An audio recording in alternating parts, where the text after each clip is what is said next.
من حديث الكابتن سامي الجابر اللي خص فيه إذاعة مكس اف ام، واللي قال فيه أن الجاي يعمل وليس للحديث، وخص فيه إذاعة مكس اف ام أن يكون هذا الحديث الأول والأخير له طبعا عبر الإعلام، إلا طبعا مع المؤتمر الصحفي اللي راح يتم تقديم فيه أو تقدم إدارة نادي الهلال سامي الجابر مدربا للفريق الأول. نروح للجزء الثاني ونرجع مرة ثانية مع الزميل ناصر الجداع.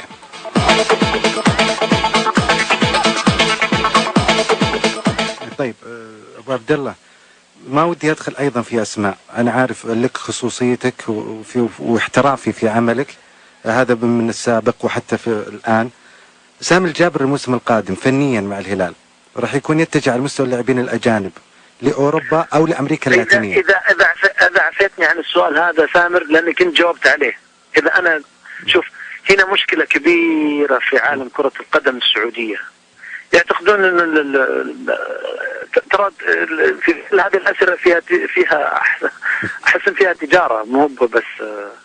شلون تجارة؟ وضحها أبو عبد الله. هذه خصوصيات. لا سامر تتصيد عني. عشان كذا نحب نتفرج على نسمع مكس اف ام. بس ما شاء الله كل شاد حيله في القنوات والإثارات هذه. لا والله جد صراحة، لكن هذه خصوصيات وهذه أشياء. فقط العمل مهم، يعني العمل يا ثامر مهم جدا جدا. العمل لا يجب أن تتحدث فيه في الإعلام، يجب أن يتحدث العمل عن نفسه في أرض الواقع. هذا فقط ردي على أي سؤال مهما كان. طيب. وارجوك تسامحني يعني. لا بمشكلة. طيب أبو عبد الله، أي مدرب يكون موجود سواء وطني أو مدرب أجنبي، كم يحتاج على أساس أنه يعني تقدر أنك أنت تقيم عمله؟ قصدك من جهاز الفني؟ أي كجهاز فني. لا، جهاز فني أنا أعرفهم وأعرف عملهم جدا، ولم يحضروا إن شاء الله إلا الأول شيء لأنه هذا نادي الهلال، فالهلال ما يقبل الهلال سواء كان أيا كان اسمه سامي أو جهاز الفني أو عائلته الفنية أسميها، أنه يكون أقل مستوى في خدمة نادي الهلال إن شاء الله. أقول لك ما يجب أن احنا نتكلم وش الجهاز الفني وش اللاعبين قدر ما نتكلم على أرض الواقع. لا أنا أقصد أبو عبد الله، يعني كم تحتاج الوقت على أساس أنك أنت تترك بصمة يعني كمدرب؟ لا، حد كم محتاج يترك بصمة، هذه ما فيها طقة عصا يا ثامر. هذا موجود في مجتمعنا الرياضي. إذا ما تقدم الكل يا ويلك من الكل. على أرض الميدان أنت تقدم اللي عندك ومقنع، الإنسان اللي يتكلم عنك حيسكت. إذا أنت مقنع فنيا في الملعب في الميدان، ما أعتقد في أحد يفتح فم عليك، صح ولا لا؟ صحيح. إذا في أرض الميدان أنت ما قاعد تلعب كورة، ما قاعد تقدم، ما أعتقد في أحد يسكت عنك، سواء كان قريب ولا كان بعيد، كان محب ولا محايد ولا غير محب. يعني العمل يحتاج إلى أن تتكلم عن الوقت. أكيد في وقت، أنا ما أقدر أقول لك كم من الوقت، لكن في نادي زي الهلال يجب أن ما يكون في وقت طويل وكبير. ليه؟ لأنه اللاعبين المحليين من أفضل اللاعبين على المستوى المنطقة وليس المحلي فقط. عندك لاعبين عندهم إمكانيات غير طبيعية. أنا سعيد جدا بشيء جميل يعني يضاهي حصول الهلال على بطولات، تجديد عقود لاعبين مهمين جدا، وإضافة الفريق بلاعبين أيضا مهمين من خارج نادي الهلال. كأنهم شفت لاعبين في نادي الهلال يلعبون السنة هذه كأنهم مولودين في نادي الهلال يا أخي. وهذا شيء يبعث الاحترام والتقدير أولا للإدارة القائمة اللي أجلبت هذا اللاعبين، والناس اللي كانوا خلف جلب هذا اللاعبين اللي أنا كمدرب الآن أقول لهم شكرا أنكم أحضرتوا لي لاعبين بهذا المستوى. والهلال عنده من الأول لاعبين أول شيء متوسط الأعمار 23.8 23.8. هذا الحقيقة يعني جيد، متوسط الأعمار جدا. أنا أقول يعني جيد جدا إلى ممتاز، بين جيد جدا. أي مدرب تقول له متوسط الأعمار، مو فقط متوسط الأعمار، يجب أنك لا تنظر لمتوسط الأعمار ولا تنظر للكواليتي اللي هي ممكن يكون عندي 23 لاعب 18 لاعب عمرهم 23 بس مو بكواليتي يا أخي، وش أبغى لهم هذولي؟ لكن عندي في نادي الهلال متوسط أعمار 23 لاعب كواليتي على مستوى عالي جدا. كواليتي اللي هي مستوى من أعلى المستويات في المنطقة، ولا أقول لك على مستوى ولا اقول لك انه برضو اللاعبين الخبره اللي موجودين واللاعبين اللي هم باع في نادي الهلال لا حد يقول ما ذكر والله اللاعبين الخبره، لا حتى لاعب الخبره. اتكلم لك عموما في نادي الهلال، عموما في نادي الهلال تملك لاعبين محليين على اعلى مستوى، فقط عمل. طيب ابو عبد الله، تعودنا طبعا في تاريخ كرة القدم السعودية تواجد المدرب الوطني كمدرب طوارئ. الان تواجد مدرب وطني بحجم سامي الجابر بعقد رسمي، هذا اثبات وجود ونجاح، او خلينا نقول بداية الطريق للمدرب الوطني. هذه مسؤولية كبيرة، اشكر كل من اعطاني هذه المسؤولية، خصوصا الامير عبد الرحمن وكل من كان له ايضا واعضاء الشرف اللي كانوا لهم دعم كبير واعطاء الثقة هذه كبيرة. المدربين الوطنيين فيهم الخير والبركة. لما نقول كلمة وطني كأننا نقول اقل قيمة من المدرب، كأننا نقلل من امكانياته. اي فهمت. من امكانياته. بينما يا اخي عندنا مدربين وطنيين على مدى التاريخ يا اخي، من يتكلم على خليل الزياني اول بطولات في عهد ناصر الجوهر، تأهلنا معاه الى كأس العالم وبطولات وسواء كانت اقليميه وقاريه وعالميه. خالد القروني مع منتخبات الشباب والفئات السنيه ومنتخبات الاولمبي. الان في مدربين اثبتوا جدارتهم برضو على المستوى، فقط يجب ان نعطي الثقه، فقط اعطاء الثقه، وان شاء الله باذن الله. ان شاء الله انك البدايه يا ابو عبد الله اللي اعطاء الثقه لكل المدربين السعوديين. ثامر بدون انه تواضع، بدأوا قبلي ناس كثير، لكن اي واحد بيقعد يسمع ايش يقولون الناس في المنطقه او في المكان اللي احنا فيه، اللي بيسلم اذنه وبيسلم عقله ومو مطور نفسه ولا مطور ذاته ولا هو عامل بالشكل الصحيح، بيبقى في المكان اللي هو فيه يدور. اللي يبغى يروح لفوق بيوصل فوق.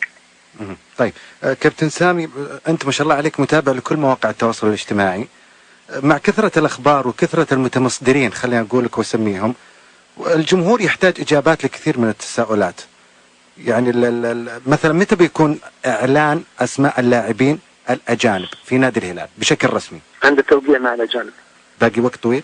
والله هذه من الاشياء اللي فيها صعوبة كثير على مستوى يعني خصوصا احنا الان اصبحنا في المملكة العربية السعودية للأسف ما ننافس أندية، بل ننافس دول في التوقيع مع الأجانب. الكواليتي، المستوى العالي، أصبحنا ما ننافس أندية، ننافس دول.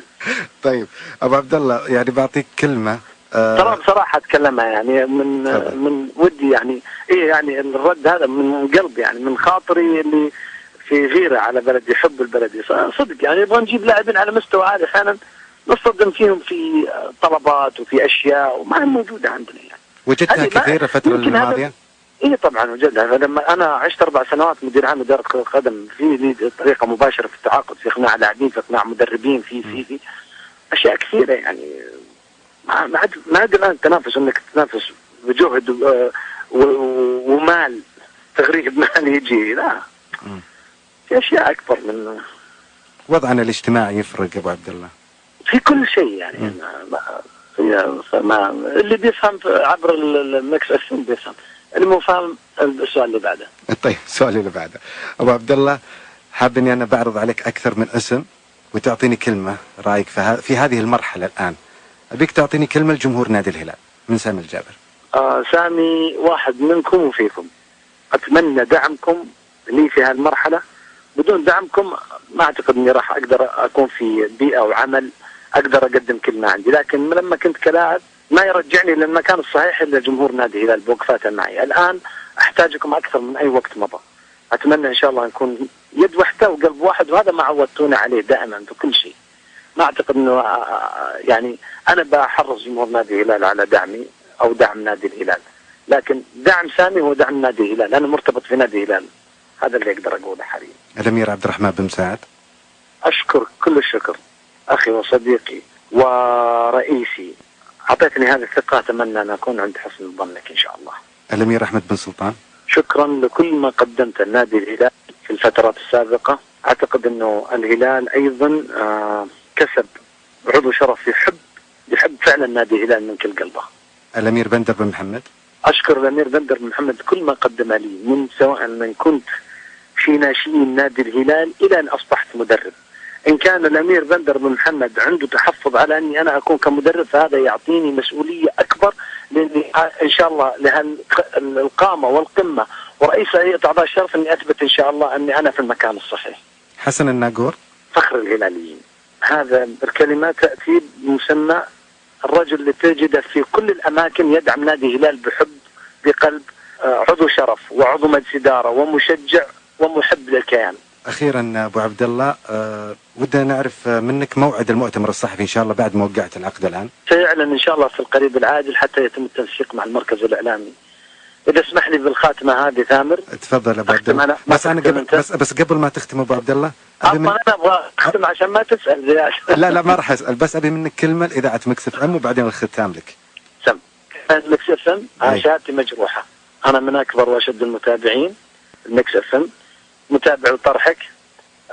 الناس كثير يعني يمكن تتهم انه ثامر محياد في شيء معين. انا علاقتي فيك علاقه جيده جدا، لكن صدقني ميكس اف ام اللي قاعد تقدمه هو ما ينقل الحقيقه والواقع. دائما محايد في طرحك، دائما ميكس اف ام تنقل الحقيقه. اتمنى ان شاء الله اني انا برضو في هاللقاء هذا اختلف كثير عن لقاءات سابقه، قلت كلمه عندي حقيقه لاني في ميكس اف ام. يعطيك العافيه، والختام لك ابو عبد الله. خلاص ختمنا يا يعطيك العافيه ابو عبد الله. الف شكر لك والمكس اف ام، وان شاء الله دائما على خير. ان شاء الله وبالتوفيق لك ان شاء الله، فالك الخير يا ابو عبد الله، وان شاء الله انها تكون بدايه قويه لسامي الجابر. يعطيك العافيه. اسال الله التوفيق لي ولكم ان شاء الله، ونكون ان شاء الله عند حسن الظن للجميع. شكرا ان شاء الله. يعطيك العافيه. شكرا لك.